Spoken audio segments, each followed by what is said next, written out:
Assalamualaikum warahmatullahi wabarakatuh.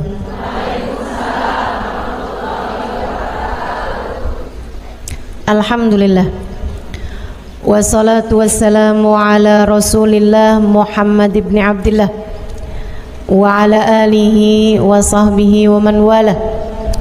Subhanaka la ilma lana illa ma 'allamtana innaka antal alimul hakim. Rabbi syrah li sadri wa yassir li amri wahlul 'uqdatan min lisani yafqahu qawli, amma ba'du. Baik, sebelum kita mulai, kita akan baca niat belajar bersama-sama. Mudah-mudahan ilmunya nanti sekali lagi jadi ilmu yang manfaat buat kita sekalian. Bismillahirrahmanirrahim. Nawaitu ta'allum wa ta'lim wan naf'a wal intifa' wal mudzakarah wat tadhkir wal ifadah wal istifadah wal hidza 'ala tamassuk bi kitabillah wa sunnati rasulillah sallallahu alaihi wa alihi wa sallam wa du'a ilal huda wa dilalata alal khair ibtigha'a mardati wa qurbih wa thawabih wa husnil khatimah ma'al lutfi wal afiyah wa salahil aqibah birahmatika ya arhamar rahimin. La hadratin Nabi Muhammad sallallahu alaihi wasallam wa alihi washabihi azwaji wa dzurriyyati wa ahli baiti waslimu jamil anbiya wal mursalin wal kulli ajma'in anna Allah yaghfir lahum wa yarhamhum wa ya'li darajatihim fil jannah wa yanfa'una barakatihim wa asrarihim wa anwarihim wa ulumihim wa nafaatihim fid din wa dunya wal akhirah. Al-Fatihah, baca bersama-sama. A'udzu billahi minasy syaithanir rajim. Bismillahirrahmanirrahim. Alhamdulillahi rabbil alamin arrahmanir rahim maliki yaumiddin iyyaka na'budu wa iyyaka nasta'in ihdinas siratal mustaqim siratal ladzina an'amta 'alaihim ghairil maghdubi 'alaihim waladdallin. Amin. Taqabbalallah minna wa minkum, taqabbal ya karim. Warraghbah fid dunya, sementara rakus ambisi terhadap dunia, tukathirul ham, bikin banyak sumpah, wal hazan, dan bikin banyak kesedihan.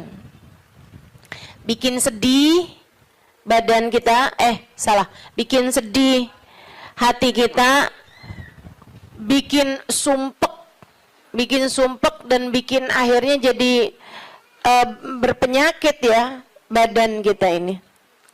Ar-raghbah fid dunya. Wal batalah, sementara batalah, kalau di situ diartiin apa batalah? Nganggur ya, benar. Cuman bahasa yang enak apa ya? Tugasil galba, lalai dari Allah, maksudnya ya nggak kepengen dunia juga, nggak kepengen akhirat juga gitu, kayak gabut. Anak zaman sekarang bahasanya gabut ya. Gabut itu apa sih sebenarnya? Nggak ada kerjaan gitu kan? Itu kayak ada singkatan nggak butuh gitu kali ya dari itu ya. Nggak ngapa-ngapain gitu, pengangguran aja gitu, nggak jelas. Wal batalah tuh terlena, nganggur gitu kan, tidur mulu gitu, luntang lantung. Ada orang luntang lantung gitu kan, dibilang luntang lantung, dibilang lantung luntang. Tugasil galba, bikin keras hati. Bikin keras hati. Nganggur tuh penyakit bahaya memang. Bahaya. Wa qala alaihi salatu wassalam, dan bersabda pula baginda Nabi besar Muhammad, Naja awalu hadhihi al-umma bizuhdi wal yaqin. Awal umat ini terselamatkan dengan zuhud wal yakin, dan dengan keyakinan yang kuat. Wa sayahlik akhiruha bil hirsi wa tulil amal, dan akan hancur akhirnya umat ini, akan hancur disebabkan hirs, ambisi terhadap dunia, wa tulil amal, dan panjang angan-angan. Wa ma warada minal ayati wal akhbar wal athar fi dammi dunya wa dammil muhibbina laha warraghibina fiha wa dammil hirsi 'alaiha kharijun anil hasr. Dan apa yang warid, apa yang datang dari ayat, hadis, athar itu yang disampaikan oleh Nabi maupun para ulama, fi dammid dunya, dalam celaknya dunia, maksudnya mengenai betapa buruknya dunia, betapa buruknya orang-orang yang mencintai dunia, betapa buruknya orang yang ambisi terhadap dunia, dan mil hirs 'alaiha, betapa buruknya orang yang rakus terhadap dunia. Banyak sekali kharijun anil hasr, enggak bisa kehitung. Ayat, hadis maupun ucapan para ulama mengenai betapa buruknya dunia, betapa buruknya para pecinta dunia dan lain sebagainya, ini banyak banget hadisnya, keterangannya enggak kehitung. Watasani fil ulama, dan karangan-karangan para ulama rahmatullahi alaihim, semoga rahmat Allah senantiasa tercurah pada mereka, minas salaf wal khalaf, baik dari ulama zaman dulu maupun ulama-ulama belakangan, masyhunah bidzalik, penuh sekali dengan hal-hal yang seperti itu. Kayak Imam Ghazali gitu kan, nulis dalam kitabnya baik Ihya Ulumuddin ataupun kitab yang terakhirnya beliau itu namanya Minhajul Abidin dan lain sebagainya, itu banyak banget mengenai hal-hal yang seperti ini gitu. Betapa pentingnya kita untuk zuhud terhadap urusan dunia. Tsumma inad dunya ibaratun wallahu a'lam bisawab. Sampai situ ya. Nabi Muhammad alaihissalam mengatakan, az-zahada fid dunya tuyrayyihul qalba wal badan. Zuhud dunia nih. Apa tuh zuhud? Zuhud itu teman-teman tidak mengharapkan kesenangan dunia dari Allah sekalipun ya, enggak minta gitu, enggak seneng gitu sama kesenangan dunia dari Allah. Itu namanya zuhud akhirat. Dan juga teman-teman, zuhud ama manusia itu tidak menginginkan apa yang ada pada manusia, apa yang dimiliki orang enggak kepengen. Gitu kan? Itu namanya zuhud fima fi aidin nas. Ini disampaikan Nabi Muhammad dalam hadisnya, izhad fid dunya yuhibbukallah, wazhad fima fi aidin nas yuhibbukan nas. Kata Nabi Muhammad alaihissalam, zuhudlah kamu dari dunia. Zuhud tuh enggak seneng, enggak ambisi, enggak fokus kepada kesenangan dunia maupun pencapaian dunia. Hati-hati, tipis teman-teman bedanya, gitu kan? Pencapaian dunia, saudara sekalian, kayak gini loh, banyak followers, majelisnya jadi rame, itu tipis tuh antara kamu kepengen akhirat sama kamu kepengen dunia. Buat siapanya? Bukan buat yang hadir. Saya rasa kalau yang hadir mudah-mudahan baik gitu kan. Tipisnya itu buat pelaku-pelaku dakwah, baik yang rumahnya buka buat majelis atau dia buka majelis, atau yang ngajarnya nih gitu. Karena kalau tujuannya senengnya itu adalah urusan-urusan dunia, tuh tipis banget, setan nantinya tuh bisa masuk dari arah situ. Dari arah situ masuknya. Izhad fid dunia, kata Allah SWT. Makanya dari tipisnya nih yang saya sebut tadi itu ya, kayak keinginan kamu tuh dunia apa akhirat, keinginan kamu tuh pujian manusia atau pujian Allah. Itu sampai-sampai banyak dari para wali-walinya Allah Subhanahu wa taala meninggalkan kemasyhuran dunia karena khawatir sama hatinya. Banyak saudaraku sekalian. Sampai ada di antara para wali itu yang sampai berpura-pura nyuri, sampai dikejar orang gitu kan. Kenapa dikejar orang? Karena yang dia curi adalah bajunya seorang perempuan yang lagi mandi. Ada orang lagi mandi, wali loh yang ngerjain, untung belum zaman viral internet ya. Ini kalau zaman viral internet kayak apaan tuh, orang ngejudge dia tuh kan, udah nganggepnya udah hancur banget dah gitu. Tapi memang itu yang dicari sama beliau. Yang dicari sama beliau adalah menghindar dari kepopuleran, menghindar dari apa yang orang-orang cari dari kemuliaan dunia, karena khawatir hatinya terselip rasa keinginan untuk dianggap mulia di dunia, menghancurkan kemuliaannya di akhirat. Serem bener buat orang-orang kayak saya yang sama Allah dikasih pegang mic di depan, ya kan? Teman-teman saya sekalian, nggak gampang. Makanya kalau ada yang bisa kamu lakukan untuk saya, doain biar bisa ikhlas, doain biar bisa benar gitu, jaga hati, doain biar disayang Allah gitu. Kesian nih, begitu udah masuk nih setan, teman-teman saya sekalian, setan tuh ya datang ke pedagang beda, datang ke orang awam beda, datang ke ulama beda lagi. Waduh, yang datang ke ulama nih setannya juga ulama. Setannya juga kelas profesional, gitu kan? Jadi nggak ecek-ecek gitu loh. Setannya juga setan-setan berkelas, teman-teman saya sekalian. Nah itu kan yang belum tentu selamat gitu, belum tentu selamat. Masya Allah. Ada tuh zamannya Imam siapa ya? Ada Imam Ghazali cerita dalam Ihya-nya. Kita suka ketawa-ketawa tuh dengerin cerita Imam. Maksudnya kalau baca ceritanya Imam Ghazali yang begitu-begituan. Kata Imam Ghazali dalam Ihya-nya tuh, ada orang atau di Minhaj ya, wallahu a'lam, pokoknya salah satu kitabnya Imam Ghazali lah. Imam Ghazali cerita, ada orang dia itu ulama, teman-teman. Cuman ulamanya itu masih suka yang ya gitulah, masih ada kesenangan dunianya. Senang sama popularitas, senang sama dimuliain orang, senang sama ini sama itu, sama ini sama itu.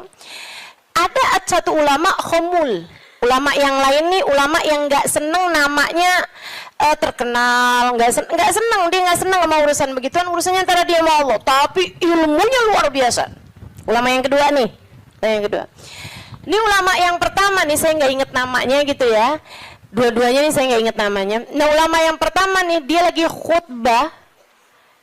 khutbah Jumat, teman-teman saya sekalian, dia ngomong sesuatu yang dinisbatkan kepada ulama yang kedua yang nggak senang keterkenalan apa ini, teman-teman.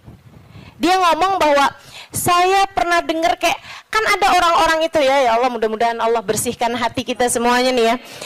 Ada orang-orang yang kalau cerita sama orang lain, bahkan di mix sekalipun, senang menunjukkan kedekatannya sama ulama yang lain atau sama orang-orang yang berilmu, guru-guru apa segala macam gitu kan ya. Yang tujuannya adalah biar orang tahu nih, gua deket sama si ini, gua deket sama si itu. Paham maksud saya? Mudah-mudahan Allah selamatkan hati saya, mudah-mudahan Allah selamatkan hati kita semua. Sehingga sekalian, dia bilang tentang ulama B nih. Dia bilang, saya pernah dengar syekh ini mengatakan gitu kan. Syekh itunya hadir di majelis tersebut, ya. Dan yang diomongin sama syekh A ini tentang syekh B, itu nggak pernah diomongin sama syekh B-nya. paham. Jadi ulama A ini bohong tentang ulama B. Bohongnya di khutbah Jumat cuman untuk menunjukkan betapa dekatnya dia sama ulama B tersebut itu. Dia ngomong kayak begitu, sehingga sekalian, tahu apa yang dikerjain sama ulama B? Ulama B ini, kenapa nih anak? Beliau berdiri nyabut bulu ketiak di tengah orang banyak. Beliau berdiri nih, beliau berdiri kemudian nyabut bulu ketiak. Heh, Syekh, kurang ajar kamu.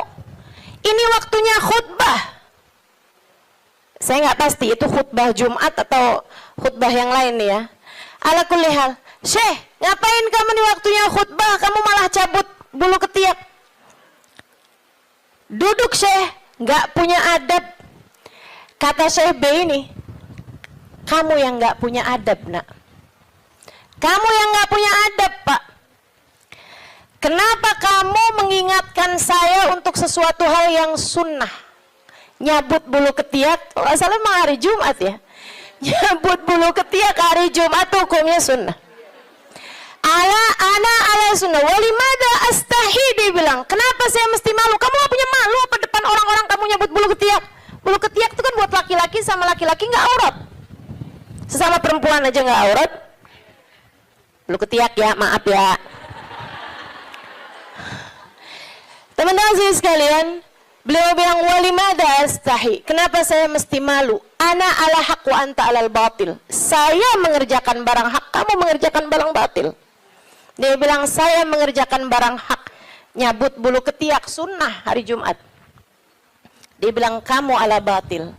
Karena kamu menceritakan tentang saya sesuatu yang tidak pernah saya katakan.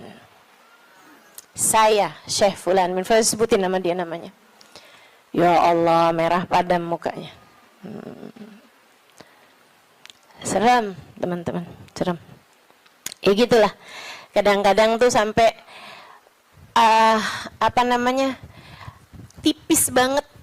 tipis banget keinginan dakwah atau keinginan pamer. Tipis. Setannya tuh ngebisikin sampai kayak suara semut. Katanya Nabi Muhammad alaihi salatu wassalam, ar-riya yadhubbu ala ummati kadhabibin naml. Riya itu bersuara di hati umat saya kayak suaranya semut. Nyaris enggak kedengeran. Enggak kedengeran suaranya. Antara kamu seneng agama Allah jadi tinggi atau kamu seneng nama kamu jadi tinggi. Tipis, segaris, bahkan lebih tipis daripada kulit bawang teman-teman. Oke, mesti terus minta perlindungan sama Allah. Ya Allah, ya Allah, ya Allah, ya Allah, bimbing terus ya Allah, ya Allah, ya Allah. Gitu. Mudah-mudahan Allah karuniakan keikhlasan bagi kita sekalian insyaallah. Sebab yang namanya pencapaian akhirat teman-teman. Dan pencapaian akhirat kita nggak pernah tahu. Pencapaian akhirat tuh kita nggak pernah tahu. Taunya kapan? Entar di akhirat. Namanya juga pencapaian akhirat. Taunya entar di akhirat. Saat kamu berhasil menghadap Nabi Muhammad. Saat namamu menjadi seseorang yang dikenal oleh Nabi Muhammad. Kalau mau bangga tar di sana. Kalau mau bangga ntar di sana. Saat kamu bisa melewati jembatan Sirat secepat kilat. Saat kamu bisa selamat masuk surga Allah Subhanahu wa taala. Saat kamu bisa digiring di belakang bagindamu Nabi besar Muhammad. Mau membusungkan dada saat itulah silahkan. Mau ngerasa diri sesiapa saat itulah silahkan. Mau menganggap diri berhasil mencapai kemuliaan saat itulah silahkan. Mau menganggap diri mencapai pencapaian dalam dakwah saat itulah silahkan. Silahkan. Mau menganggap diri solehah saat itulah silahkan. jika sampai namamu dipanggil oleh Nabi Muhammad, jika sampai kamu diperkenankan bersalaman dengan Nabi Muhammad, jika sampai Nabi Muhammad berkata raditu biki, aku ridho kepadamu, saat itulah silakan melayang-layang teman-teman. Sebelum itu terjadi, kamu masih antara-antara, kamu masih ada di tepi jurang. Selagi itu belum terjadi, kamu masih ada di persimpangan jalan antara dinaikkan kepada Allah atau dihancurkan oleh Allah Ta'ala.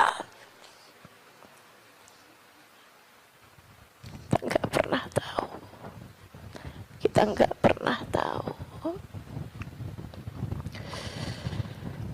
Makanya selalu minta sama Allah, ya Allah, karuniakan keikhlasan agar ngerti melakukan sesuatu hanya untukmu, ya Allah. Karuniakan keikhlasan, mengajar karenamu, belajar karenamu, buka majelis karenamu, hadir majelis karenamu, nyumbang majelis karenamu. Karuniakan keikhlasan, ya Allah. Sholat karenamu, sedekah karenamu, bantu orang karenamu. Begitu enggak lillah, dilepeh sama Allah, teman-teman, jadi apa? Enggak jadi apa-apa. Mau ribuan jamaah, mau kayak gimana yang terjadi juga, kalau dilepeh sama Allah jadi apa? Ditolak sama Allah, mau apa kamu? Mudah-mudahan Allah karuniakan keikhlasan.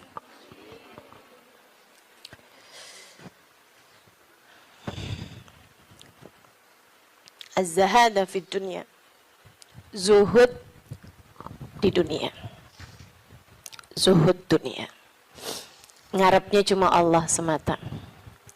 Izhad fid dunya, yuhibbukallah. Kalau Allah lihat hatimu nggak punya ketertarikan sama dunia, Allah cinta padamu.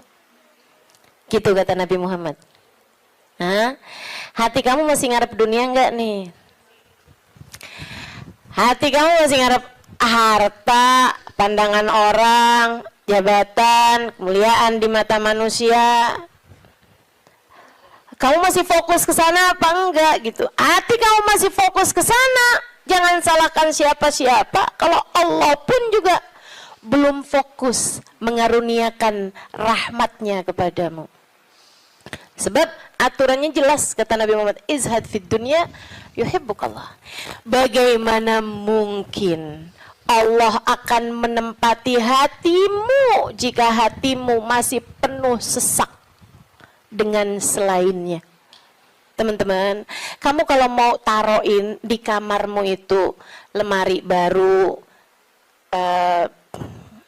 tempat tidur baru, kamu mesti keluarin yang lama.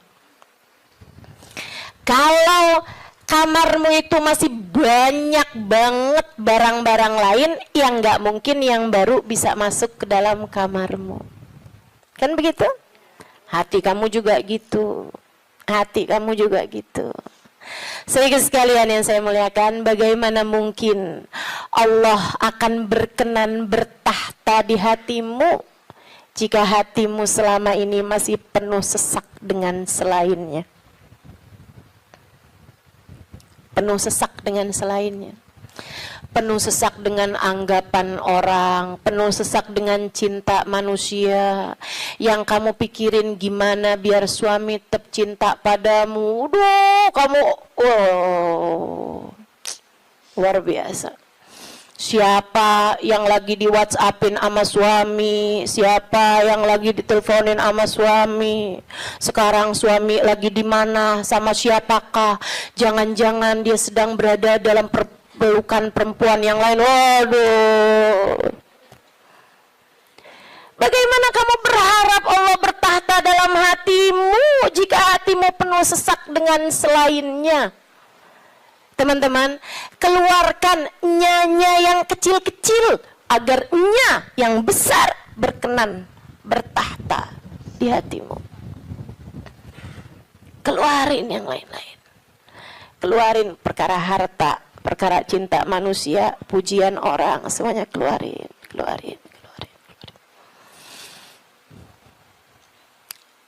Jangan selalu nanya apa yang saya inginkan, apa yang saya ingin kerjakan. Tapi selalu bertanya, apa yang Allah inginkan, apa yang Allah mau saya kerjain. Terus gitu. Hidup belajar terus insya Allah. Izhad fi dunia, kata Allah. Kalau Allah lihat hati kamu kosong dari mencintai dunia, Allah akan bertahta di dalamnya. Allah akan cinta kepadamu, teman-teman. Yuhibbukallah, kamu akan dicinta sama Allah kalau begitu. Wazhad fima fi aidin nas yuhibbukan nas. Kamu pengen dicintai sama orang, cintai disenengin sama manusia, seenggaknya gitu punya teman-teman baik, punya kawan-kawan baik gitu. Orang nggak jauh dari kamu itu juga nggak apa-apa, bagus. Caranya katanya Nabi Muhammad, izhad fima fi aidin nas. Zuhudlah kamu dari apa yang dimiliki sama orang. Jangan selamitan, jangan kepengen apa yang dipunya sama orang. Orang nggak seneng loh kalau kita tuh kayak yang, ih bagus mau dong. Nggak seneng teman-teman. Ustazah kerudungannya cakep-cakep, Ustazah boleh nggak buat saya? Misalnya gitu. Saya ngomong sama Ustazah Khadijah. Tuh ya. Nggak bagus teman-teman, nggak bagus. Dan itu kamu nggak akan disenengin sama orang kalau caramu kayak gitu tuh. Minta aja nggak disenengin sama orang, apalagi ngambil. Kan ya, udah pasti tuh orang nggak seneng. Orang itu teman-teman punya banyak sekalipun gitu kan, kalau diminta tuh, kecuali para wali-walinya Allah, kecuali para orang-orang lain itu mah tingkatannya ya kan. Tapi kalau diminta tuh nggak seneng itu juga gitu. Walaupun mintanya nggak yang dengan bahasa-bahasa yang ini gitu, terus terang, tapi kayak bahasa sindiran gitu kan. Kerudungannya banyak, boleh kali Ustazah, yang ini cakep nih, gitu kan? Enggak boleh, nggak baik kayak begitu. Kamu menurunkan kemuliaanmu teman-teman. Yang kata Nabi Muhammad tuh, satu titik hitam di wajahmu di akhirat nanti setiap kali kamu meminta kepada orang lain. Izhad fima fi aidin nas. Apalagi kalau sampai kamu, hati kamu nggak pernah tertarik sama apa yang dipunya sama orang. Oh, dicinta sama Allah. Saya ceritain tuh di buku Bidadari Bumi 2 tentang seorang perempuan yang diceritain sama Hubabah Nur. Sekalian saya muliakan, saya lagi ngobrol sama Hubabah cerita tentang orang ini. Tuh bahwa ada tuh 5 orang tuh. Emang bener nih hadisnya Nabi yang ini bener banget. Ra'aituhu bi'aini kata beliau. Saya lihat dengan mata saya. Dia bilang ada satu orang Alimah.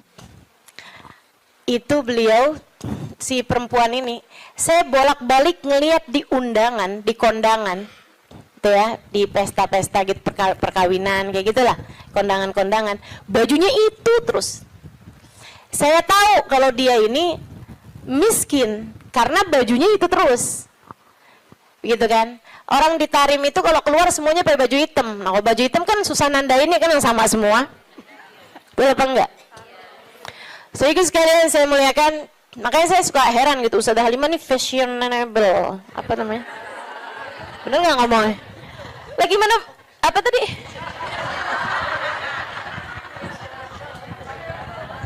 Gimana ngomongnya?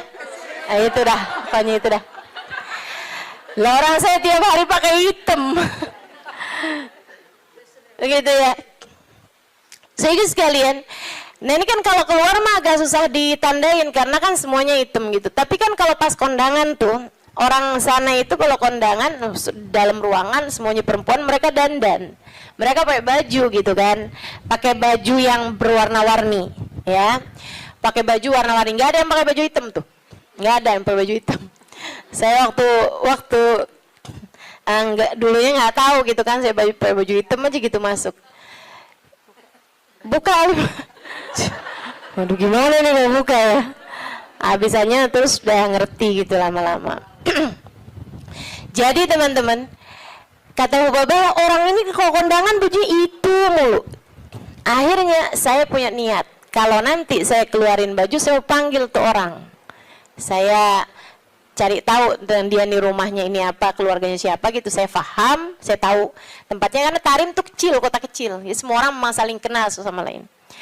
Akhirnya dia bilang, kata Hubabah, waktu saya datang baju-baju yang baru-baru, ada orang ngasih ini apa segala macem, yang lama-lama saya keluarin. Hubabah tuh begitu teman-teman, ngajarin kepada kita jangan sampai yang aduh penuh banget, kamu masuknya iya keluarnya kagak gitu kan. Ada yang masuk, ada yang keluar. Akhirnya mau Hubabah baju-baju yang lama-lama tuh dikeluarin, bagus-bagus tentu aja ya, dan semua orang juga seneng dapat bajunya Hubabah gitu kan. Jangan terus minta, jadi kepikir nih, berangkat ke Tarim meminta baju mau Hubabah. Tentu berkah kan ya, tentu berkah. Tapi ya sekali lagi jangan minta. Subhanallah teman-teman, kalau nggak minta tuh, kalau mintanya mau ntar kasih. Jadi kepikir ya, mau minta sama Allah, nggak usah yang gitu-gitu juga. Mau minta sama Allah tuh pahala aja, udah pasti enak. Teman-teman sih sekalian, akhirnya Hubabah itu ngeluarin baju-baju beliau, ada setumpuk lah gitu. Beliau panggil tuh orang perempuan itu, panggil sama Hubabah. Dia seneng banget, dan memang miskin banget teman-teman. Bajunya cuma itu aja, buat kondangan itu, buat keluar itu, buat sholat itu gitu. Dia cuma segitu itu bajunya gitu. Baju sholat kayak mau kena gitu, ya. 2, kalau 1 dicuci kan ada gantinya gitu. Terus baju keluar dia gitu, baju hitam 1, terus baju hari-harinya dia kayak daster gitu buat di rumah, 2 potong 2 biji gitu, tuh 1-nya lagi baju buat kondangan. Udah gitu aja, simple hidupnya. Jadi sekalian dipanggil tuh perempuan sama Hubabah. Kata Hubabah, saya habis ngeluarin baju-baju nih, silahkan kamu pilih yang mana yang kamu mau, sisanya tolong bagiin, kamu yang bagiin gitu, sama siapa yang kamu mau deh gitu.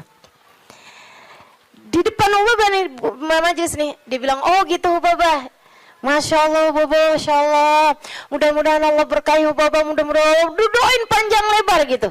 Saya pikir orang alhamdulillah ya, saya memberi kepada orang yang tepat nih gitu. Orangnya seseneng itu gitu dikasih baju. Makasih Hubabah, makasih. Mudah-mudahan Allah tambahin Hubabah, mudah-mudahan doa apanya. Habis itu dia sama 1, wah ini cocok nih buat ponakan saya nih. Kata, wah ini cocok nih buat teman saya sih itu. Satu lagi, wah cocok nih buat adik saya nih, ini cocok nih buat tangga saya, ini cocok. Sampai habis semuanya, nggak ada satupun yang buat dia. Kata Hubabah, begitu semuanya buat orang lain tanpa ada satupun yang buat orang tersebut, ya Allah, 5 saat itulah saya jatuh cinta padanya. Bener banget yang Nabi Muhammad bilang, izhad fima fi aidin nas yuhibbukan nas. Ketika kamu tidak tertarik sama apa yang dipunya sama manusia lain, sama orang lain, justru manusia akan cinta padamu. Manusia ini memang unik. Allah tuh seneng kalau ada orang seneng sama apa yang dimiliki sama Allah, Allah seneng. Allah tuh diminta seneng. Allah itu kalau ada orang tertarik sama apa yang ada pada Allah, surga, gitu kan? Itu kan yang Allah janji-janjikan kan? Allah tuh kalau ngelihat orang tertarik sama surga, tertarik sama hisab yang mudah, tertarik ke perjumpaan dengan Allah, Allah malah seneng teman-teman. Manusia nih justru kebalik. Manusia tuh kalau ada orang tertarik sama apa yang dia punya, malah nggak demen. Terutama perempuan, kalau ada orang tertarik sama suaminya, dia nggak demen banget tuh.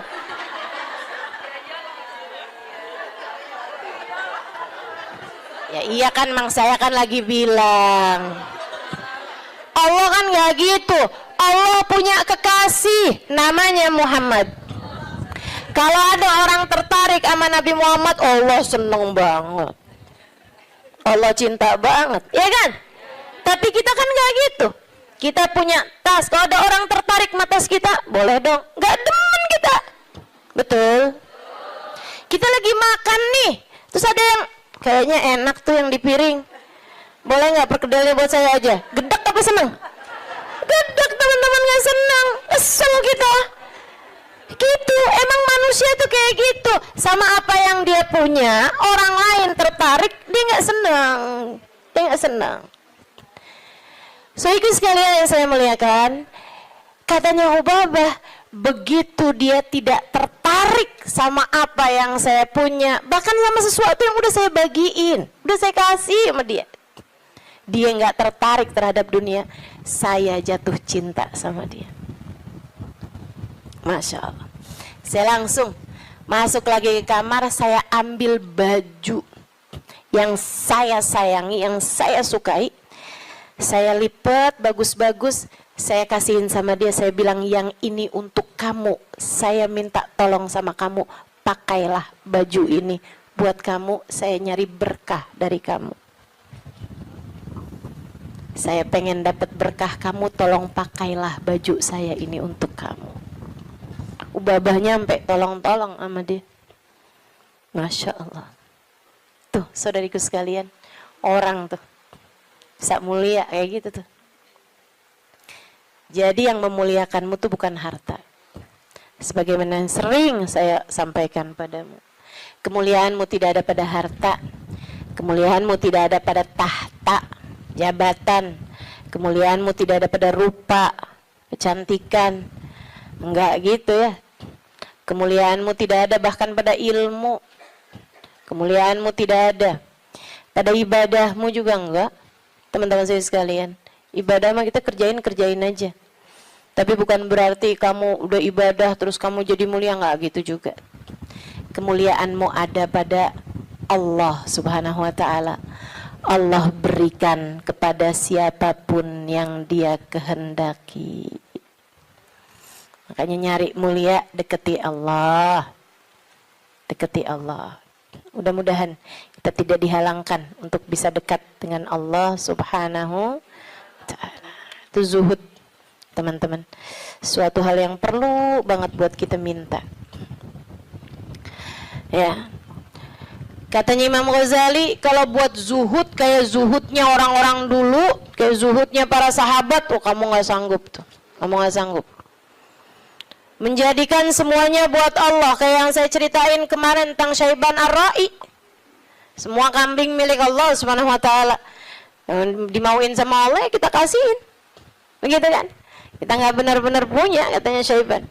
Ini kalau mau zuhud-zuhud kayak orang-orang dulu gitu rada berat, teman-teman. Akan tapi kata Imam Ghazali, buat kalian ada dua aja dah zuhudnya. Gimana tuh Imam? Zuhud buat kalian dua aja.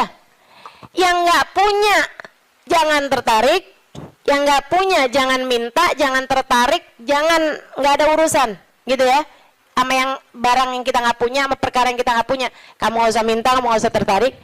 Yang ada jangan dinikmati sendirian.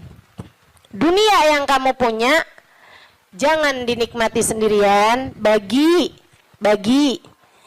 kepada yang lain. Yang kamu nggak punya nggak usah minta, bahkan kepada yang punya, yaitu Allah Subhanahu wa ta'ala. Yang kamu nggak punya nggak usah tertarik gitu, Ustazah. Jadi kita minta sama Allah pun juga nggak usah, Ustazah. Ya kalau kamu nggak sanggup minta sama Allah aja lah, begitu kan? Minta sama Allah. Jangan sampai minta sama orang. Jangan minta sama suami. Teman-teman saya suka, Ustazah serius nih nggak minta sama suami? Ih, saran saya begitu. Kalau kamu mau ikut saya, saran saya begitu. Saya alhamdulillah sampai sekarang kayaknya hampir nggak pernah minta sama suami. Alhamdulillah. Ya Ustazah kan ada duitnya banyak. Ya sekarang duit saya banyak, teman-teman. Sekarang duit saya banyak. Ini saya ceritain ya, sekedar tahaddusan bin ni'mah. Sekedar tahaddusan bin ni'mah. Saya itu pulang dari Tarim teman-teman, nggak kenal duit. Saya itu kenal dari Tarim, itu bolak-balik, pergi-pergi kemana-mana kagak bawa duit. Masya Allah. Sampai suami sih ketawain saya dulu. Pernah gitu satu waktu, saya pergi majelis. Teman-teman pasti nggak tahu tuh, zaman saya belum terkenal. Tahun 2003, tahun 2002 gitu kan. Saya pernah ada majelis maulid. Banyak dulu majelis maulid yang saya hadir nggak diminta bicara, banyak. Saya berulang kali hadir di Al-Hawi nggak diminta bicara. Ya hadir aja nggak apa-apa. Kenapa emang? Kita ngarep berkah teman-teman. Ustazah kalau sekarang hadir di Al-Hawi nggak diminta bicara, hadir apa enggak? Ya hadir lah. Beberapa tahun yang lalu juga saya hadir di Kuitang nggak diminta bicara, nggak apa-apa. Kenapa emang? Kenapa emang? Lah kenapa kamu yang repot? Kenapa tuh? Repot kamu? Kalau saya nggak diminta bicara, kamu repot? Nggak apa-apa teman-teman. Emang kenapa? Kita dapat berkah dari hadir. Kita dapat ilmu dari yang menyampaikan. Kan begitu? Kalau kita diminta bicara, ya bicara. Kita diminta nggak bicara, ya nggak usah pengen bicara. Biasa aja. Diminta diam, kita diam. Diminta bicara, kita bicara. Kan begitu. Hamba Allah subhanahu wa ta'ala. Saudara sekalian saya muliakan, ala kulli hal, gitu ya.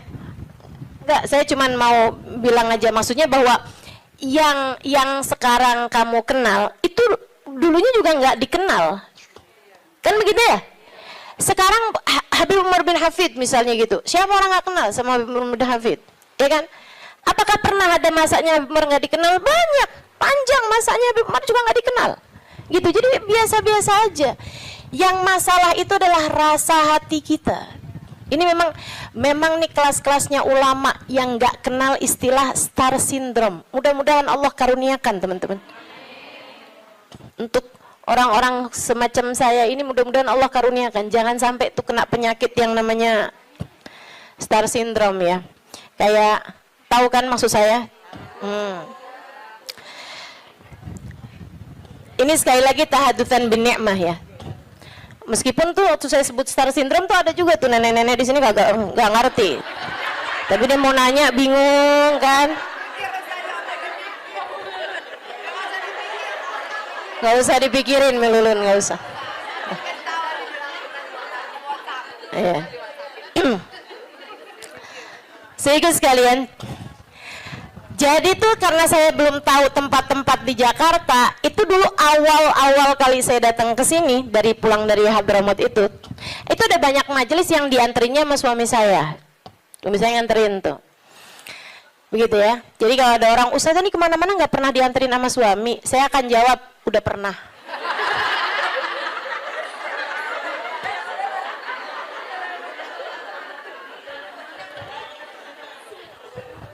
Udah pernah, tenang, nggak usah kamu sok-sokan bikin iri saya, jemput sama suami gitu kan.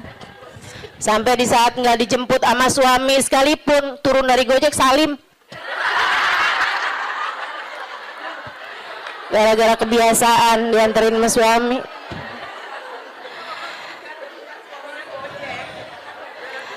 Akhirnya pernah tuh ada waktunya saya itu dianterin sama suami, habisnya itu pas pulang-pulang saya telepon sama dia gitu. Saya bilang, jemput saya bisa nggak? Dia bilang, waduh saya susah nih Halimah, saya jauh dari situ. Kamu tadi nggak bilang kalau disuruh jemput juga, saya pikir nganterin aja. Lah saya pulang sama siapa nih? Dia bilang, ya udah ajak siapa kek buat pulang ke rumah kamu. Naik apa? Panggil taksi aja kalau gitu. Duitnya dari mana? Dia bilang, kamu nggak punya duit? Nggak punya.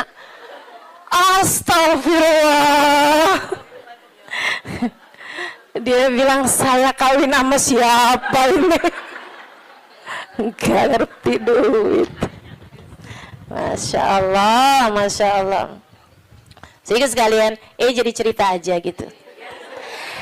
Nggak punya duit nggak bikin saya jadi hina, bukan? Nggak kenal duit, nggak ngerti duit zaman itu, nggak bikin saya hina. Sehingga sekalian, sekarang saya punya duit, nggak bikin saya jadi tambah mulia. Enggak, cuman jadi lebih gampang aja kalau nyari taksi. Kalau nggak ada yang nganterin, meskipun juga nggak perlu naik taksi ya sekarang, alhamdulillah. Jadi sekalian yang saya muliakan, jadi itu kayak begitu gitu kan, urusan dunia nih nggak bikin kita jadi tambah mulia, nggak bikin kita jadi tambah hina. Kemarin tuh berapa lama yang lalu, Habib Umar ada cerita, teman-teman, ada cerita gini nih, kata Habib Umar, marat alayya ayyam, Habib Umar, pernah berlalu beberapa hari, bahkan beberapa bulan dari masa kehidupan saya, ma fi jaybi illa 3,000 rial. Dia bilang, saya nggak punya apa-apa di kantong saya selain 3.000 rial.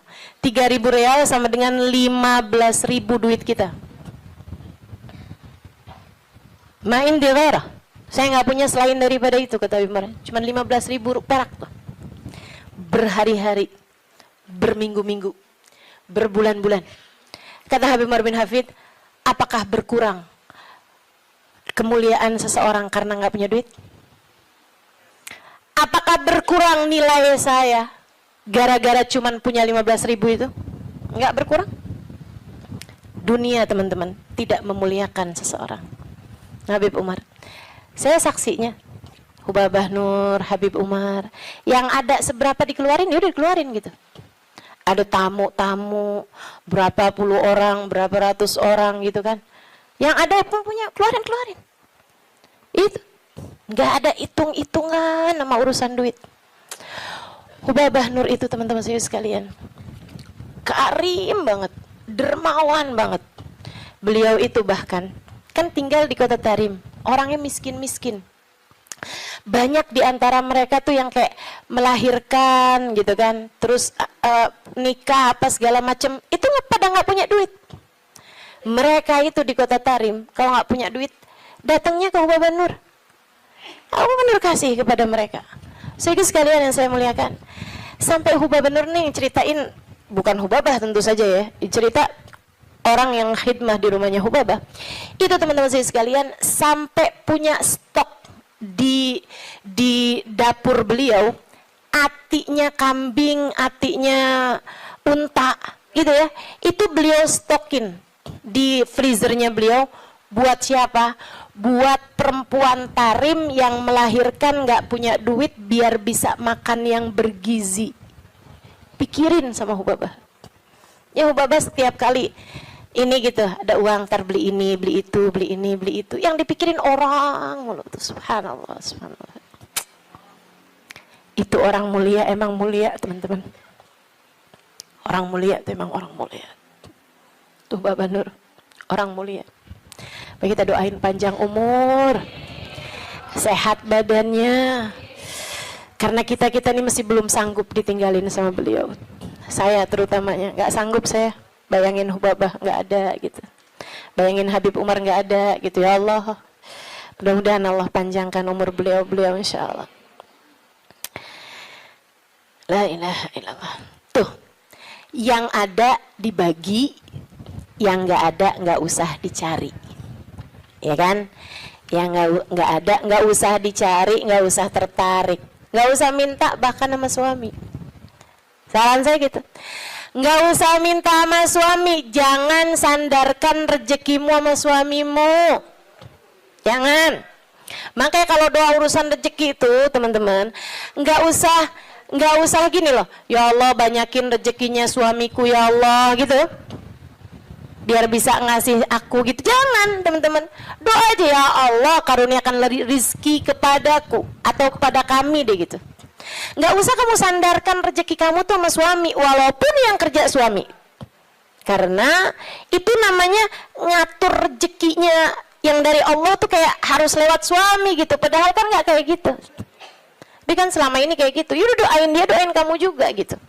Ya Allah, karuniakan kepada kami rizki yang halalan, thayyiban, mubarakan, mencukupi kami, begitu kan, untuk kehidupan kami. Begitu kalau mau minta urusan rezeki sama Allah.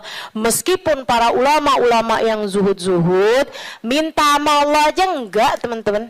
Minta nih urusan dunia sama Allah aja enggak. Minta sama Allah aja enggak, urusan dunia oh enggak. Kami tidak meminta kepada yang punya, bagaimana mungkin kami memintanya kepada yang enggak punya. Itu katanya Sayyidina Salim. Saya juga sering cerita ini. Cucunya Sayyidina Umar bin Khattab, namanya Syekh Salim, Sayyidina Salim. Saudara sekalian, beliau nih Sayyidina Salim ini ulama terkemuka di kota Madinah, di kota Mekah. Kota Mekah. Satu waktu khalifah lagi haji. Khalifah tuh raja, presiden, ya, di atasnya presiden bahkan. Karena dia mengepalai negara-negara yang ada dalam khilafah Islamiyah. Gitu. Kayak kalau di kita apa ya, ketua PBB kali ya. Cuman itu jadi kayak mengatur negara juga. Kalau PBB kan ngatur negara-negara doang, nggak mengatur negaranya dia sendiri. Kalau ini kayak presiden, tapi selain daripada dia presiden, dia juga ngepalain negara-negara yang ada di dalam kepemimpinannya dia lah gitu ya. Jadi di atasnya raja atau di atasnya presiden. Khalifahnya tuh lagi haji waktu itu, pas dia lagi mau tawaf di jalan nih mau masuk ke masjid nih, ketemu sama Sayyidina Salim, Syekh Salim. Dia bilang kemudian kepada Syekh Salim, dia bilang, oh, alhamdulillah Syekh ketemu di sini, masya Allah. Nih ya, kalau ulamanya nggak cinta dunia, orang semuanya pada mendekat, termasuk pejabatnya yang berusaha buat ngedekat, bukan ulamanya yang berusaha ngedeketin pejabat. Ya kan? Sekarang kenapa banyak ulama-ulama berusaha mendekati pejabat? Nah ini dia. Padahal menurut saya jabatan ulama tuh di atas jabatan pejabat. Akhirnya teman-teman, Sayyidina Salim mau masuk masjid nih, tahu-taunya ketemu sama khalifah. Khalifahnya pakai kesempatan buat minta doa. Dia bilang, ya Syekh Salim, alak hajak dia. Wahai Syekh Salim, bukan buat minta doa. Dia pakai kesempatan itu buat mendatangkan hajatnya Syekh Salim, karena dia ngerasa dia punya harta banyak, punya kekuasaan, punya apa segala macam. Barangkali, wahai Syekh Salim, adakah kebutuhanmu yang bisa aku bantu? Ada sesuatu kah yang bisa saya bantu? Saya senang banget nih, tabarrukan sama ulama, nyari berkahnya para ulama. Khalifahnya ini kan udah baik banget ya, udah baik banget nih khalifahnya nih, udah masya Allah banget hatinya sampai bisa kayak begitu gitu sama seorang ulama gitu kan. Bukannya ulama ngajuin proposal, ini malah pejabatnya yang nanya sama ulama tersebut, alat hajak dia, adakah kebutuhanmu yang bisa saya bantu? Katanya Sayyidina Syekh Salim begini nih, maaf, kita lagi ada di rumahnya, saya malu untuk meminta kepada selain sahibul bait. Di rumahnya Allah, sahibul baitnya siapa? Allah. Saya malu nih, di rumahnya Allah saya minta sama selain Allah. Fahamnya pejabat tersebut, oh berarti kalau mintanya udah nggak di masjid, mau nih mungkin beliau, gitu kan? Jadilah si pejabat ini nih kayak semacam nungguin sampai Sayyidina Syekh Salim selesai dari urusannya di masjid. Dan beneran, begitu Syekh Salim keluar dari masjid, disamperin lagi. Ini sekarang udah nggak di masjid nih kan, samperin lagi sama beliau. Ya Syekh, Khalifah, Syekh, saya mau nanya yang tadi apa ya? Itu yang tadi alak hajak diha, adakah kebutuhanmu yang bisa saya bantu?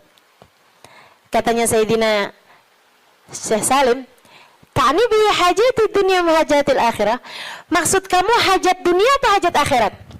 Ya hajat dunia lah Syekh. Kalau hajat akhirat justru orang seperti saya meminta doa kepadamu biar urusan akhirat kita lancar kan. Kan justru malah ngalap berkah dari para ulama gitu kan. Katanya saya Salim, oh maksud kamu hajat dunia?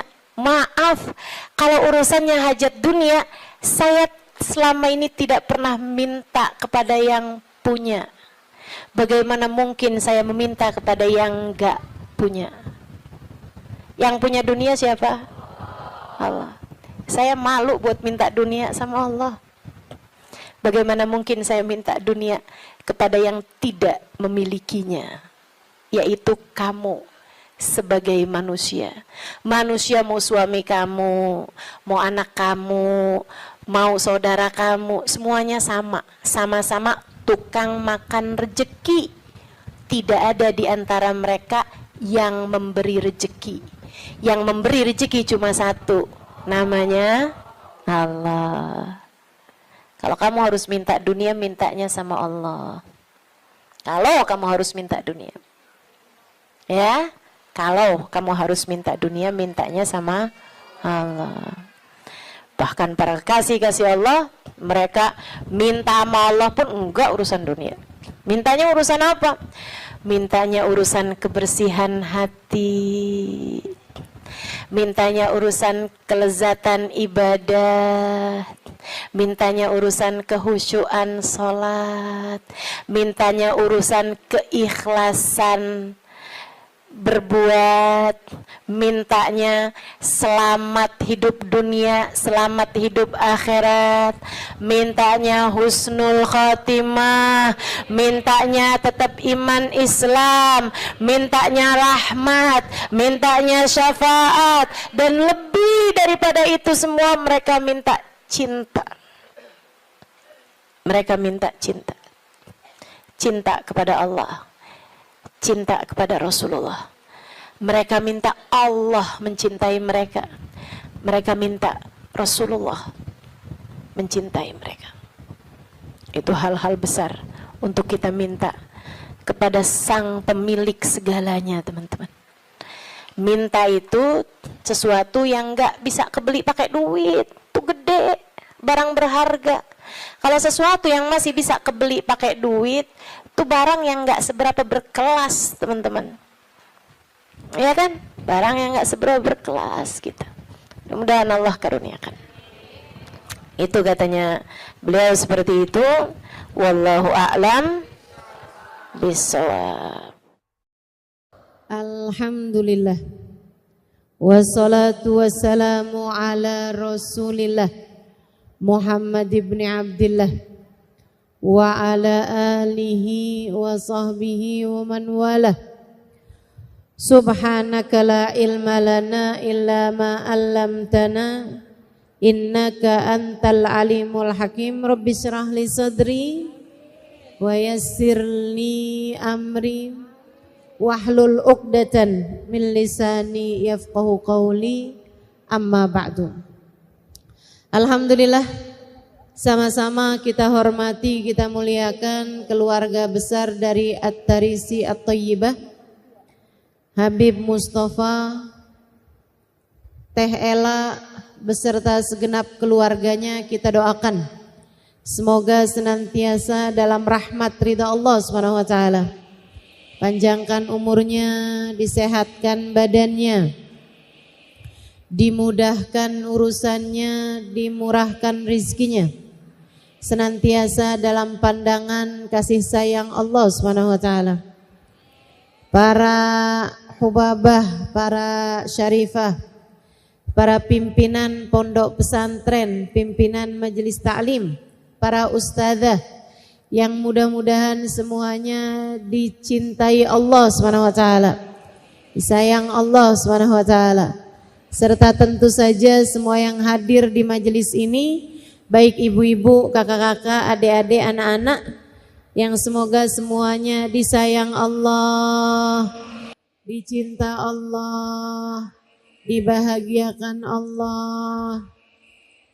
Semoga semuanya disayang Rasulullah, disyafaati Rasulullah Muhammad sallallahu alaihi wasallam insyaallah. Amin ya rabbal alamin. Kita akan melanjutkan kajian kita di kitab kita Ar-Risalah Al-Jami'ah. Risalah lengkap atau kitab lengkap, kitab kecil lengkap yang di sana kita pelajari mengenai syariat agama Allah Subhanahu wa taala, dan kita sekarang sampai di bab fikih, yaitu tepatnya sampai di bab mengenai mandi. Betul ya? Bulan lalu sudah saya terangkan tata caranya mandi. Hari ini saya akan menerangkan hukum-hukumnya mandi. Hukum-hukumnya mandi. Emang mandi ada hukumnya Ustazah? Banyak. Kita akan pelajari di pertemuan kali ini insyaallah. Dan juga bulan depan tuh kita udah libur lagi. Kita ngajinya banyak liburnya pokoknya. Karena bulan depan kita sudah akan memasuki bulan Maulid. Akhir Agustus sudah masuk bulan Maulid. Nanti kita juga akan bikin Maulid. Teman-teman juga bisa liatin Instagram saya, nanti akan kita share Maulid di At-Tarisi kapan, Maulid di tempat-tempat yang lain kapan. Dan saya umumkan juga bahwa Maulid saya, maksudnya Maulid yang kami adakan, saya dengan teman-teman Al-Ikhwan dan Muhasabah Cinta adakan pada tanggal 28 September. Ingat-ingat ya tanggalnya. Ibu-ibu nanti pulang lingkarin kalendernya. Maulidnya tanggal 28 September di Masjid Raya Istiqlal. Ya.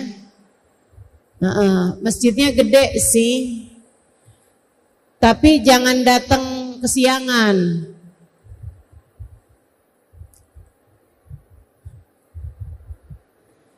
Datangnya jam berapa Ustazah? Sebelum bangun. Sebelum bangun kamu udah jalan. Jadi nggak pakai tidur. Iya. Mudah-mudahan Allah panjangkan umur kita. Allah sehatkan badan kita. Allah takdirkan diri kita untuk bisa menghadiri Maulid Nabi kita Muhammad sallallahu alaihi wasallam insyaallah. Amin ya rabbal alamin. Sebelum kita akan bahas hukum-hukumnya mandi ini, kita akan awali dulu dengan membaca niat belajar bersama-sama. Ikuti sudah saya. Bismillahirrahmanirrahim. Nawaitu ta'allum wa ta'lim wan naf'a wal intifa' wal mudzakarah wat tadhkir wal ifadah wal istifadah wal hitha 'ala tamassuk bi kitabillah wa sunnati Rasulillah sallallahu alaihi wa alihi wa sallam wa du'a ilal huda wa dilalata alal khair ibtigha'a mardatih wa qurbih wa thawabih ma'al lutfi wal afiyah wa salahil aqibah birahmatika ya arhamar rahimin ila hadratin Nabi Muhammad sallallahu alaihi wasallam wa alihi washabihi azwajihi dzurriyyati wa ahli baiti muslim wa jamil anbiya wal mursalin wal qawmi ajma'in wa nususun nasidil muhajirin Allahumma bin Isa Fakil Muqaddam Muhammad bin Ali wa Sayyidina Abdurrahman Asgaf Sayyidina Abdullah bin Abu Bakar Al-Aidarus Fakhrul Wujud Asy-Syaikh Abu Bakar bin Salim Musuli Mufurim Tumasai Berati bin Abdullah bin Al-Haddad Ahmad bin Zain Al-Habsyi Habib Ali bin Muhammad Al-Habsyi wa jami' sadatina ali abi alawi ajma'in thumma ila arwahi arbaatil a'immatil mujtahidin wa mughalidin fiddin ulama amilin fuqaha wal muhaddisin wal qurra wal mufassirin wa sadati sufiyatil muhaqqiqin ajma'in anna Allah yaghfir lahum wa yarhamuhum wa ya'li darajatihim fil jannah wa yanfa'una barakatihim wa asrarihim wa anwarihim wa ulumihim wa nafahatihim fid din wad dunya wal akhirah. Al-Fatihah.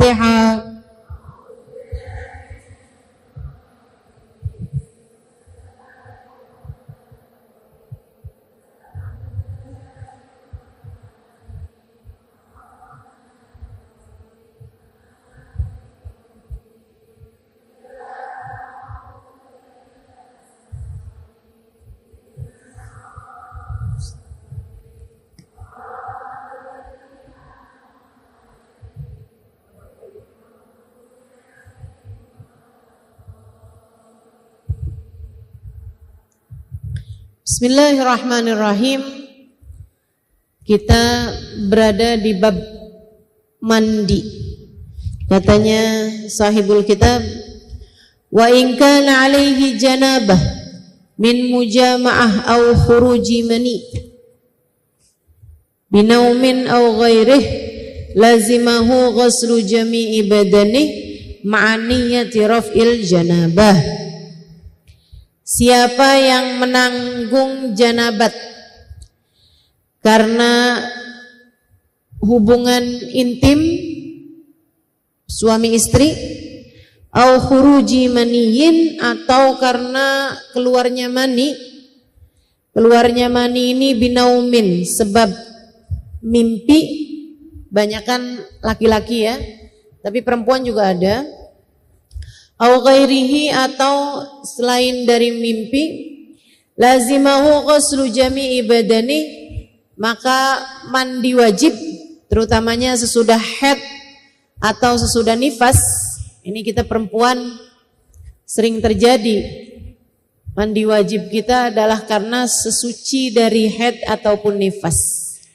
Lazimahu ghuslu jami'i badani, maka wajib bagi kita untuk mandi dengan mengalirkan air ke sekujur tubuh, ma'aniyati raf'il janabah, diiringi dengan niat ngangkat hadas besar. Jadi sekalian, kemarin saya sudah bahas sebab-sebabnya mandi wajib. Masih ingat gak Bu? Gak yakin gitu jawabnya. 3 sebab khusus perempuan: haid, nifas, melahirkan. 3 sebabnya yang lain umum buat laki-laki maupun perempuan. 1, berhubungan intim, baik laki-laki maupun perempuan wajib mandi. Yang kedua, khuruj mani, keluarnya mani, baik laki-laki maupun perempuan, meskipun keluarnya laki-laki lebih sering dibandingkan dengan perempuan. Dan yang terakhir, ada yang menyebutnya sebagai salah satu penyebab mandi wajib, ada yang tidak menyebutkannya. Ulama berbeda pendapat dalam apakah disebut sebagai penyebab mandi wajib apa tidak gitu. Yang terakhir ini yaitu al-maut, kematian.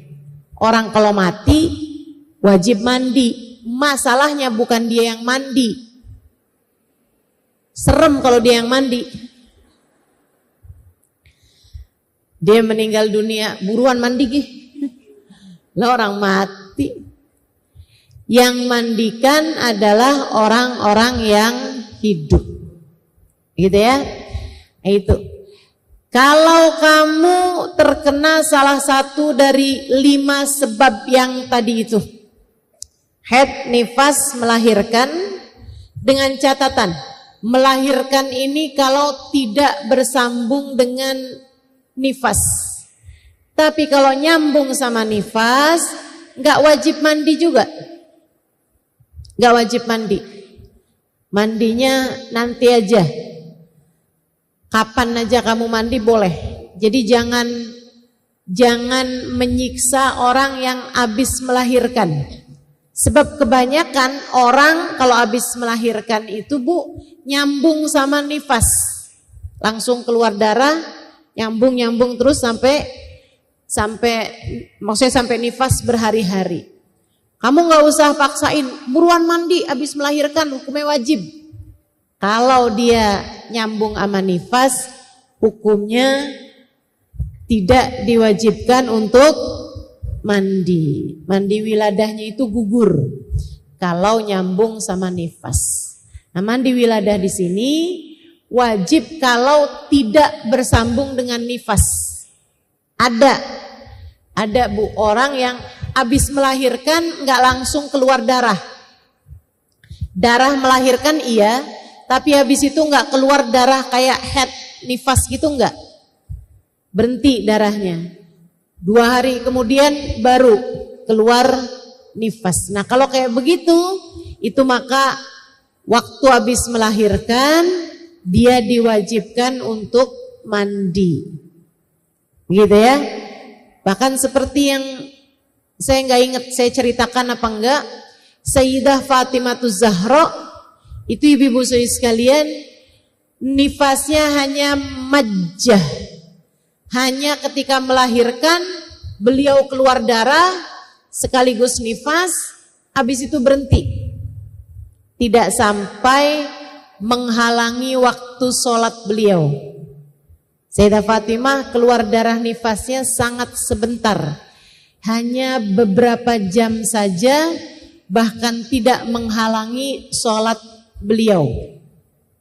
Pernah Sayyidah Fatimah melahirkan salah satu putranya sesudah adzan maghrib. Jadi maghrib, datang waktu sholat maghrib, beliau sholat, habis itu sakit perut, melahirkan. Habis melahirkan Bu, keluar darah, 1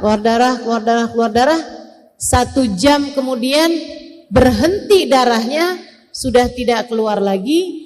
Ketika datang adzan isya, beliau sudah selesai dari nifasnya, tinggal mandi. Beliau kemudian sesudah itu mengerjakan sholat isya pada waktunya. Itu sebabnya Sayyidah Fatimah mendapat julukan Al-Batul, perempuan ahli ibadah yang ibadahnya tidak pernah terputus dari haid maupun nifas. Ada yang bilang Sayyidah Fatimah tuh pernah haid sekali. Waktu awal balik haid sekali, hanya dalam beberapa hari, habis itu udah. Bulan berikutnya beliau tidak pernah lagi haid. Beliau melahirkan pun juga seperti itu. Karena Allah kepengen Sayyidah Fatimah ibadah terus-terusan. Enggak kayak adik-adik nih yang kalau datang haid girang bener. Alhamdulillah haid. Apalagi kalau bulan Ramadan. Besok belanja yuk ke Tanah Abang. Keliling-keliling kita ke pasar, ngemol. Emang kamu nggak lemes besok? Saya haid. Ya, saya enggak. Gimana sih? Ya Allah. Sayyidah Fatimah tidak pernah terputus ibadahnya dengan haid ataupun nifas, karena Allah Subhanahu wa taala menginginkan beliau senantiasa menghadapkan dirinya kepada Allah Subhanahu wa taala. Baik. Jadi hukumnya mandi Ada 5 hukum semuanya, Bu. Mandi ini punya 5 hukum. Hukum yang pertama wajib, yaitu apabila datang salah satu sebab dari 5 sebab-sebabnya mandi yang telah tadi saya sebutkan, yaitu haid, nifas, melahirkan, keluar mani, sama keluar sperma ya, sama yang terakhirnya adalah berhubungan intim. 5 hal ini menyebabkan mandimu berhukum wajib. Tidak boleh menunda-nunda mandi kecuali, dengerin, kecuali buat orang yang berhenti dari haid atau nifas tapi belum di waktu yang biasanya. Misalnya, Ustadzah saya itu biasa mens 8 hari atau setidaknya 7 hari. Ini kok tiba-tiba aja saya mens 4 hari Ustadzah berhenti. Gimana nih? Saya harus langsung mandi atau boleh saya tunggu? Boleh tunggu. Berapa lama nunggunya? 1 kali 24 jam. Sehari semalam. Boleh tunggu. Kenapa gitu? Karena biasanya siklus haid itu secara normalnya tidak berubah. Atau paling tidak kalau dalam sedang sehat siklus men itu tidak berubah banyak. Kalau biasanya 8 hari ya jadi 7 hari, jadi 9 hari gitu. Gitu ya. Kalau misalnya biasanya 8 hari, 7 hari, ini kok cuma 4 hari berhenti, bisa jadi keluar lagi nanti. Jadi kamu boleh tunggu sampai besoknya. Kalau ternyata besoknya juga enggak keluar sama sekali, bahkan ketika kamu colek juga, kamu ambil enggak ada apa-apa, tidak ada apa-apa yang berwarna selain putih, adanya cuman yang warnanya putih, maka kamu harus segera mandi. Ternyata emang beneran udah enggak keluar sama sekali. Saat-saat yang kamu menunggu tadi 24 jam, sholatmu wajib diqodho. Jelas? Adik-adik dengerin nih, yang masih pada haid dengerin. Ustazah kok saya nggak ngerti ya, saya harus dengerin apa enggak? Umurmu berapa Bu? 70 tahun, nggak apa-apa, nggak usah. Apa? Ibu udah nggak mens kan, nggak apa-apa. Nggak ngerti nggak apa-apa. Udah Bu, tinggal aja Bu, tidur nggak apa-apa dah. Jadi kalau kamu biasa haid 7 hari, tahu-tahu kok sekarang 6 hari udah bersih nih Ustazah, saya mandi apa enggak? Mandi. Karena kan emang 6, 7 deket, mandi aja langsung. Tapi kalau kamu punya kebiasaan haidnya 7 hari, 8 hari, ini kok baru hari keempat udah berhenti, baru hari kelima kamu udah berhenti, kamu boleh nunggu sebanyak 24 jam. Artinya adalah 1 hari 1 malam. Liatin, keluar enggak tuh? Kalau ternyata keluar, ya emang berarti kamu belum suci. Tapi kalau ternyata enggak keluar lagi sama sekali, emang udah bersih, segeralah mandi.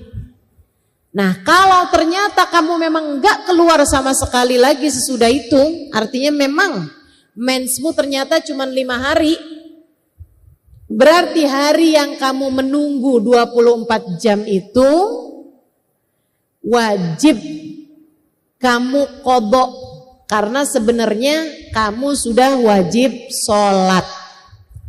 Tapi karena kamu masih nungguin suci tadi itu, kamu kan enggak sholat tuh. Nah nanti begitu habis selesai kamu mandi suci, baru kamu qadha kembali sholat tersebut. Ustazah gimana caranya ngodoin sholat? Ya kayak sholat biasa aja.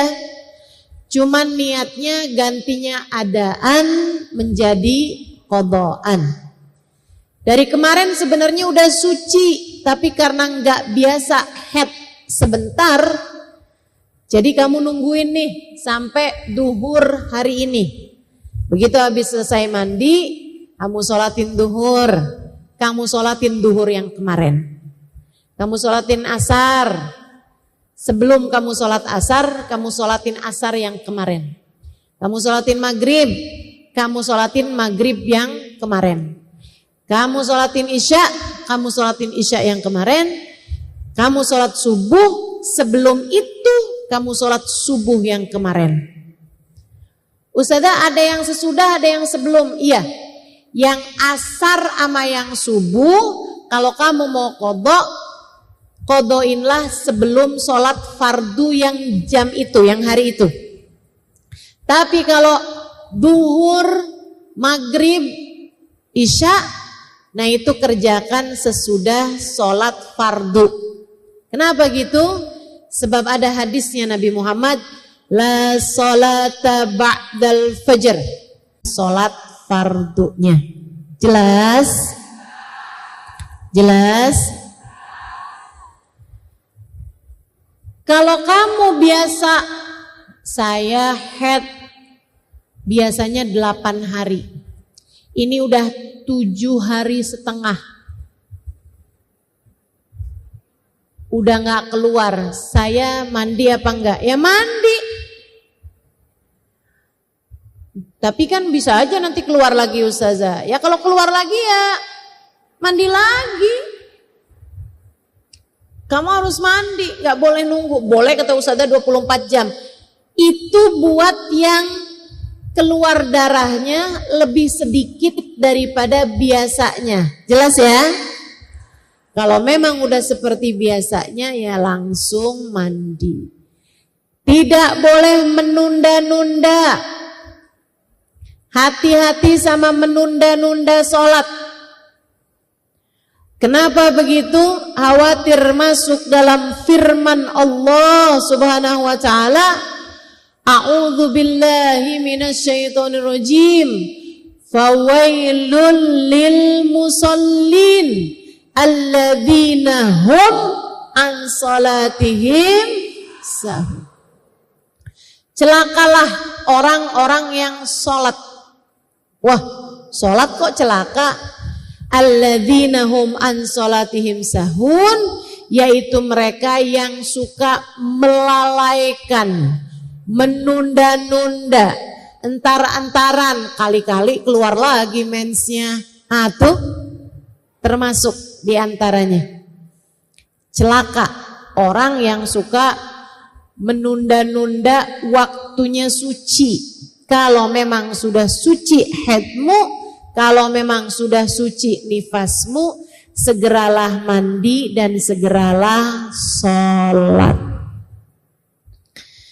Teman-teman saya sekalian, penyebab-penyebab mandi, haid, nifas, wiladah, kemudian kumpul hubungan intim suami istri, sama keluarnya mani. Wajib bagimu untuk mengerjakan mandi. Kemudian ada hukum mandi yang lain. Hukum mandi yang lain namanya hukumnya mubah. Apa itu mubah? Mubah adalah sesuatu hal yang dikerjain boleh, tinggalin juga boleh. Kapan mandi hukumnya mubah? Kamu mandi memang hukumnya mubah. Jadi hukum aslinya mandi adalah mubah. Bu, kamu mau mandi, pulang dari sini saya mau mandi boleh, asal jangan di rumah tetangga. Bingung tetangganya ditumpangin mandi. Boleh. Tadi pagi mandi hukumnya apa? Boleh.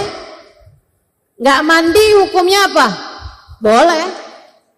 Tapi kalau aromanya mengganggu orang lain, maka kamu bisa terkena dosanya. Bukan dosanya nggak mandi, akan tetapi dosanya memberi aroma yang tidak enak kepada orang lain.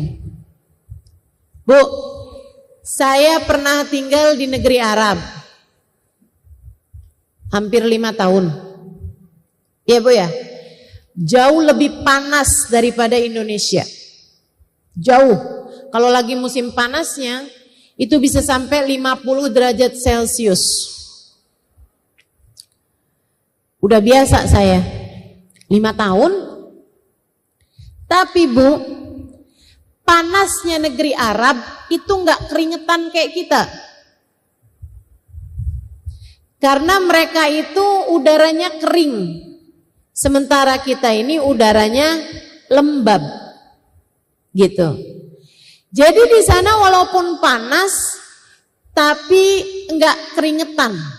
Kayak apaan Ustazah? Panas enggak keringetan? Kayak kamu di depan api. Kamu pernah depan kompor? Panas kan itu? Enggak selalu keringetan kan? Kecuali kalau kamu ngaduk dodol.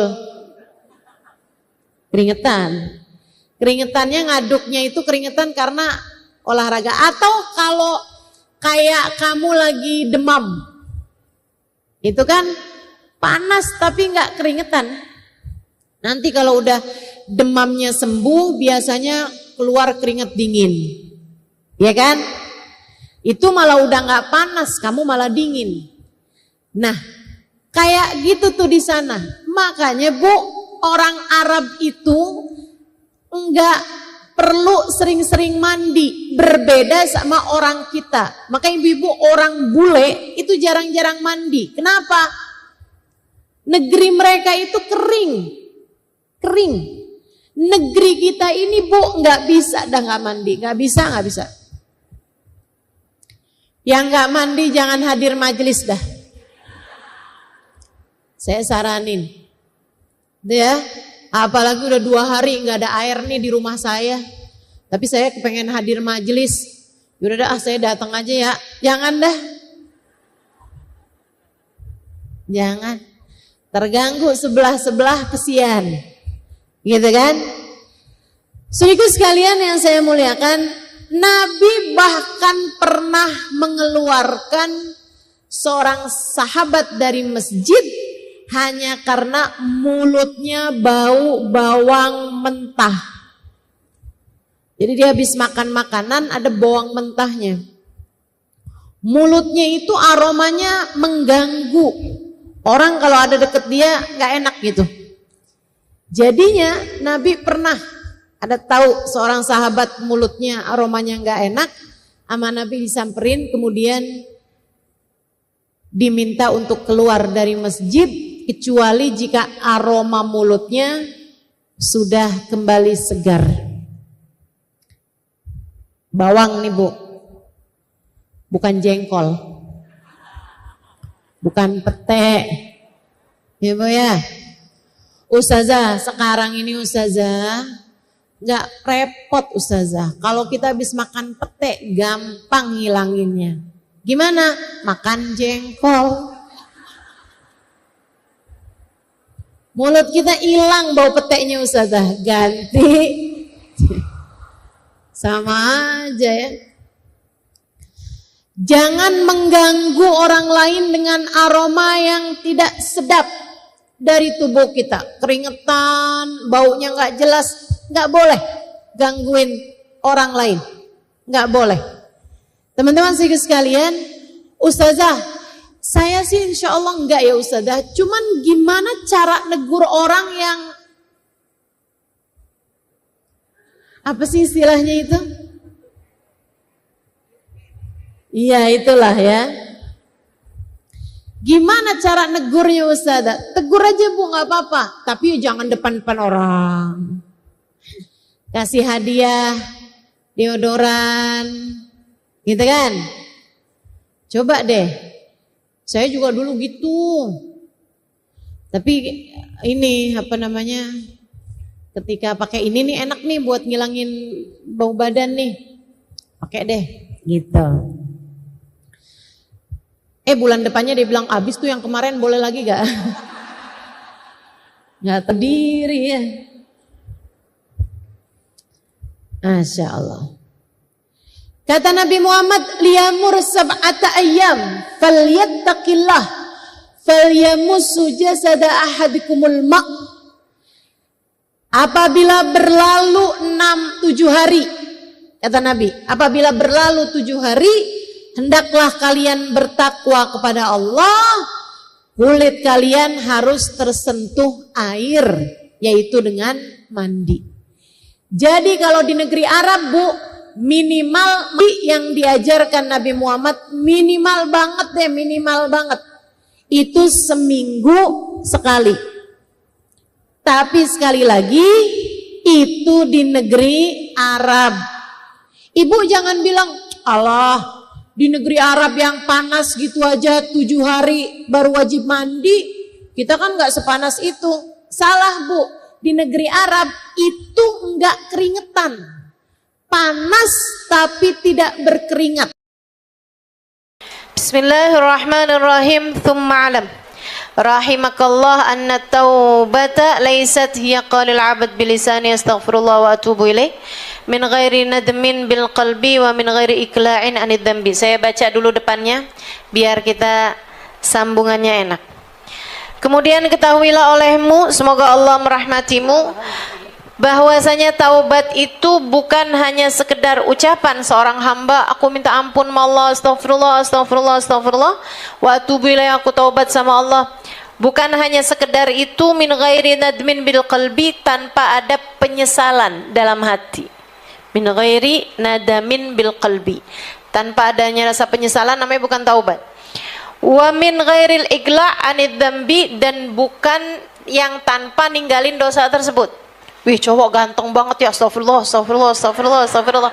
Tapi sambil ngelihat gitu kan. Sambil kamu melakukan dosa tersebut tanpa meninggalkan dosa itu namanya bukan taubat. Taubat itu adalah dengan kamu meninggalkan atau sekurangnya berusaha untuk meninggalkan. Dalam artian gini nih, misalnya ya. Kamu punya hutang riba. Kamu punya hutang riba. Kamu bertaubat dari hutang riba tersebut, tapi kamu masih belum mampu untuk melunasinya. Ustazah, saya nih taubat apa enggak taubat nih? Saya masih belum bisa ninggalin dosa tersebut karena belum mampu melunasinya. Sekurangnya dalam hati kamu itu, apapun yang terjadi di depan, sesulit apapun yang terjadi di depan, saya enggak akan lagi nambah hutang riba saya. Gitu, maksudnya tuh ada niatan dalam hati bahwa walaupun susah nih, saya nggak akan buat bayarin riba yang ini, saya ngambil riba yang lain gitu. Kan kadang-kadang kan kayak gitu tuh, gali lobang tutup lobang. Habisnya Ustazah, kita mau bayarin yang ini nih susah banget kan kalau kita nggak pakai ngambil utangan. Utangannya nggak ada yang mau kalau nggak dikasih riba, Ustazah, bukan hutang riba, nggak ada yang mau ngutangin. Nah itu akhirnya kemudian kamu terjebak di situ. Itu namanya bukan taubat. Kalau kamu masih punya niat bahwa hutang yang ini akan saya carikan hutang yang lain buat bayarinnya. Jelas? Jelas ya. Jadi harus ada pemikiran di saat kamu bertaubat, kamu meninggalkan dosa tersebut. Selain daripada itu, kamu juga berniat bahwa apapun yang terjadi, saya nggak akan ngambil hutangan riba yang lain. Apapun yang terjadi, saya nggak akan ngambil hutangan riba yang lain. Saya nggak akan ngambil pinjol lagi nih, sesusah apapun, gitu ya. Nah itu namanya baru disebut taubat. Begitu. Wa qad dzakara ulama rahimahumullah li taubati syara'it la budda minha. Para ulama sudah menyebutkan semoga Allah merahmati mereka semuanya, bahwasanya taubat itu punya beberapa persyaratan yang harus dipenuhi. Wala tatimmu taubatu illa biha, dan tidaklah sempurna taubat kecuali dengan memenuhi persyaratan-persyaratan tersebut. Apa saja itu? Wahiyya thalatha, ada 3 jenis. Yang pertama, al-awwalu an-nadamu bil qalbi ala dzunubi salifah. Nomor yang pertama yaitu menyesal terhadap dosa-dosa tersebut, menyesal di dalam hati atas dosa yang telah lalu, atas dosa yang telah dikerjakan, dia menyesalinya. Ada rasa penyesalannya, bukan rasa puas. Kalau rasa puas namanya belum tahu.